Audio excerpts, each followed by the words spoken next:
आज की इस वीडियो के अंदर हम जो पादप हार्मोन्स के बारे में बात कर रहे हैं, जिसके अंदर मुख्य रूप से दो हार्मोन्स की बात हम करेंगे, जिसके नाम है जिबरेलिन और साइटोकाइनिन।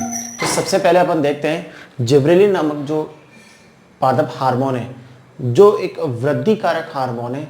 हम ये कह सकते हैं कि लगभग जिबरेलिन हार्मोन ऑक्सिन हार्मोन की अपेक्षा 500 गुना अधिक ज़्यादा प्रभावशाली होता है। ठीक है, तो जिबरेलिन का मतलब क्या है, जिबरेलिन है क्या चीज़? तो जिबरेलिन एक जिबरेन वलय होती है जो इसके फॉर्मूला के अंदर आती है, जिसका फॉर्मूला होता है C19H26O6। तो ये जो है इसके अंदर एक गिबरेन वलय होती है जिसके आधार पर इसका नाम बना। इसके अलावा तो इसकी इन्वेस्टिगेशन हिस्ट्री के बारे में बात करें हम, तो आता है कि सबसे पहले जापान के अंदर जो चावल के खेत होते हैं, वहाँ पर पानी के अंदर जो चावल के खेत हो रहे थे, तो उनके अंदर जापान के किसानों ने ये देखा था कि चावल के खेतों में से कुछ चावल के पादप ऐसे थे जिनकी वृद्धि सामान्य से अधिक हो गई थी। उसकी पत्तियाँ पीली, असामान्य वृद्धि, पत्तियाँ पीली और फलियों का निर्माण नहीं हुआ था, दुबले पतले पादप हो गए थे। तो वहाँ के वैज्ञानिकों ने या किसानों ने उनको ये माना कि ये अनावश्यक वृद्धि है, ठीक है, जिसे फुलिश सीडलिंग डिजीज, मूर्ख नवोद्भिद रोग या बैकाने रोग नाम दिया था। क्या नाम दिया था? बैकाने रोग, मूर्ख नवोद्भिद रोग या फुलिश सीडलिंग डिजीज। लेकिन बाद में कुरोसावा ने इस रोग का जो मुख्य कारण बताया था कि ये जो पादप है जिनकी असामान्य रूप से वृद्धि हुई थी, उन पादपों की जड़ों के अंदर एक विशेष प्रकार की कवक उन्होंने देखी, जो कि एस्कोमाइसिटिस वर्ग की कवक जिब्रेला फ्यूजिकोराई थी। इन्होंने ये प्रमाणित किया कि यदि इस जिब्रेला फ्यूजिकोराई नामक जो कवक है, इस कवक को एक सामान्य चावल के पादपों की जड़ों में डाल दिया जाए तो उसकी भी असामान्य रूप से वृद्धि हो जाती है।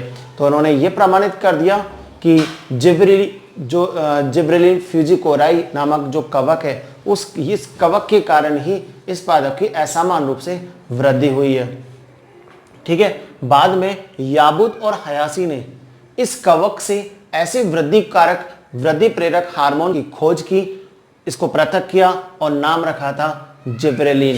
राइट, अब आप देखिए, जिब्रेलिन एक ऐसा वृद्धि कारक, हमने बोला था कि जिब्रेलिन ऑक्सिन हार्मोन की अपेक्षा लगभग 500 गुना अधिक ज़्यादा प्रभावशाली होता है। अतः इसका मतलब यह है कि ये आनुवंशिक दृष्टि से बौनेपन के जो पादप होते हैं उनमें लंबाई को बढ़ा सकता है, लंबाई में वृद्धि को प्रेरित कर सकता है।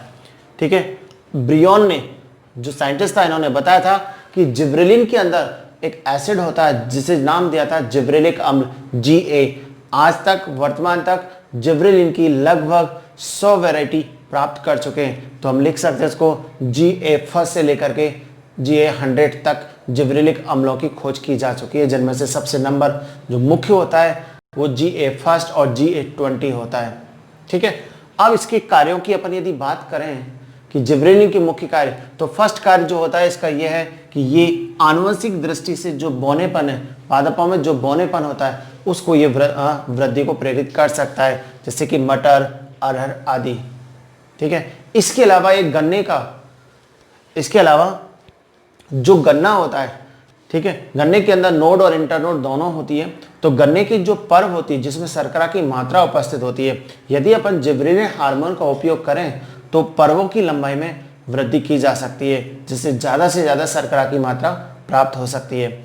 इसके अलावा जो बंद पत्ता गोभी है, यदि बंद पत्ता गोभी पादप के ऊपर, पत्ता गोभी के ऊपर यदि हम जिब्रेलिक अम्ल की कुछ बूंदें डाल दें तो वो भी एक नए पादप में चेंज हो सकता है। तो जैसे वैज्ञानिकों ने नाम दिया था बोल्टीकरण प्रभाव।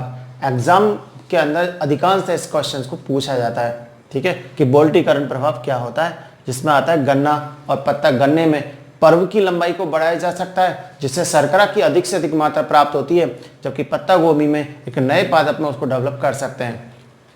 ठीक है, इसके अलावा कुछ पादपों में ये अनिषेक फलन को प्रेरित करता है। अनिषेक फलन का मतलब होता है कि जब एगोनिड अंडाणु बिना निषेचन के फल में बदलता है तो ऐसे फल अनिषेक फल होते हैं जो कि बीज रहित होते हैं, और अनिषेक फल के निर्माण की क्रिया अनिषेक फलन कहलाती है।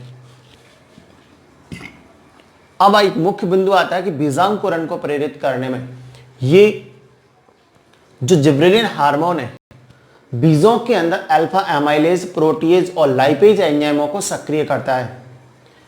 अल्फा एमाइलेज, लाइपेज, प्रोटीएज एंजाइमों को सक्रिय करता है, जिससे बीज का क्या होता है, अंकुरण होता है। इसके अलावा हम ये जानते हैं जो तंबाकू का पादप है, इसे ग्रोथ करने के लिए, अंकुरित होने के लिए, वृद्धि करने के लिए अधिक से अधिक प्रकाश की आवश्यकता होती है।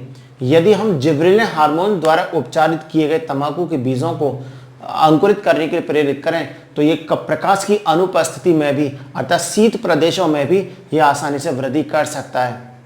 ठीक है ना।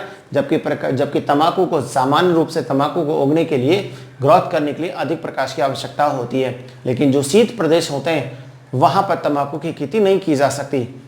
लेकिन यदि जिब्रेलिन हार्मोन से उपचारित करके तंबाकू के बीजों को रोपित करें तो आसानी से बीजांकुरण और उनकी ग्रोथ हो सकती है।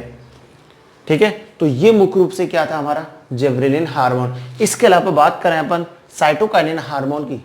साइटोकाइनिन दो वर्ड से मिला है। साइटो मीन्स होता है सेल, काइनेटिन का मतलब होता है डिवीजन, अर्थात एक ऐसा पादप हार्मोन जो कोशिका विभाजन को प्रेरित करता है, उसे हम बोलते हैं साइटोकाइनिन हार्मोन। ठीक है, सबसे पहले मिलर नामक साइंटिस्ट ने साइटोकाइनिन की खोज की। ठीक, साइटोकाइनिन का निर्माण डीएनए के विखंडन से होता है। कई बार क्वेश्चन एग्जाम में पूछते हैं, कॉम्पिटिशन एग्जाम में, कि डीएनए के विघटन से किस एंजाइम को प्राप्त किया जाता है, वो होता है साइटोकाइनिन। तो साइटोकाइनिन मिलर ने सबसे पहले इसको खोजा था। ये डीएनए के विखंडन से प्राप्त होता है। तो डीएनए के विखंडन से जब प्राप्त हुआ था तो मिलर ने सबसे पहले इसका नाम रखा था काइनेटिन। तो इसमें भी ऑब्जेक्टिव क्वेश्चंस बनता है कि काइनेटिन नाम किसने दिया था। जबकि स्कूग नामक साइंटिस्ट ने देखा कि जो नारियल का जो पानी है, जिसे अपन केंद्र के भ्रूणपोष कहते हैं, नारियल के पानी के अंदर भी विभाजन को प्रेरित करने वाले ऐसे गुण उन्होंने देखे। ठीक है, इसका अंदर नारियल के पानी में भी एक ऐसा हार्मोन होता है जो विभाजन को प्रेरित करता है। स्कूग ने उनका नाम रखा था काइनिन। क्या नाम रखा था? काइनिन। इसके बाद लिथाम ने मक्का के जो कच्चे बीज होते हैं उन बीजों में भी साइटोकाइनिन के समान कार्य करने वाले गुण देखे थे, उसका नाम रखा था जियाटिन। लेकिन बाद में लिथाम ने देखा ये सब कोशिकाओं को विभाजन को प्रेरित करने वाले होते हैं, इसलिए उन्होंने क्या नाम रखा था? साइटोकाइनिन। तो साइटोकाइनिन नाम किसने रखा था? लिथाम ने। जबकि मिलर ने साइटोकाइनिन हार्मोन की क्या की थी? खोज की थी। इसके बाद इसकी यदि फंक्शंस की बात करें हम तो कोशिका विभाजन को प्रेरित करना इसका मुख्य कार्य होता है। इसके अलावा कुछ बीजों में प्रसुप्त अवस्था को भी भंग करता है। प्रसुप्त अवस्था का मतलब होता है इनएक्टिव फेज, निष्क्रिय अवस्था। जबकि उस निष्क्रिय अवस्था का ये क्या करता है? विरोध करता है, भंग करता है। शीर्ष प्रमुखता का विरोध करता है। आपको ध्यान है प्रीवियस वीडियो के अंदर हमने बताया था ऑक्सिन हार्मोन शीर्ष प्रमुखता को प्रेरित करता है, क्योंकि हम जानते हैं कि ऑक्सिन हार्मोन पादप अक्ष की शीर्ष भाग की उपापचय क्रियाओं द्वारा उत्पन्न एक ऐसा पदार्थ होता है जो लगातार शीर्ष भाग की वृद्धि को प्रेरित करेगा। जबकि जिब्रेलिन हार्मोन शीर्ष भाग में होने वाली वृद्धि को अवरुद्ध करता है, विरोध करता है। सबसे इंपॉर्टेंट पॉइंट्स कि ये साइटोकाइनिन हार्मोन ऑक्सिन हार्मोन के साथ मिलकर अंग विभेदन की क्रिया को प्रेरित करता है। इसका मतलब यदि बीजांकुरण के समय यदि ऑक्सिन हार्मोन और साइटोकाइनिन की अलग अलग मात्रा का उपयोग किया जाए तो अलग अलग भागों का निर्माण हो सकता है। जैसे कि यदि साइटोकाइनिन और ऑक्सिन हार्मोन की मात्रा को समान अनुपात में लिया जाए तो बीजांकुरण के बाद पादप का वायव्य भाग और मूल दोनों का समान रूप से विकास होता है। लेकिन यदि हम साइटोकाइनिन की अधिक सांद्रता और ऑक्सिन की कम सांद्रता का उपयोग करें तो देखते हैं बीजांकुरण के बाद जड़ों का विकास कम होता है, जबकि वायव्य भाग ज्यादा विकसित होता है। इसके अलावा यदि हम इसका उल्टा करके देखें कि ऑक्सिन हार्मोन की मात्रा तो हो ज्यादा और साइटोकाइनिन की लो होती है तो रूट का विकास होता है। इसका मतलब हम अलग अलग मात्रा का उपयोग यदि करें तो पादप अंग के अलग अलग भागों का विकास कर सकते हैं। जैसे किसी पादप का रूट वाला जो हिस्सा होता है ज्यादा उपयोगी होता है तो हम केवल रूट की वृद्धि कर सकते हैं। यदि हम वायव्य भाग की ज्यादा विकास करना चाहें तो अलग अलग मात्रा का उपयोग कर सकते हैं।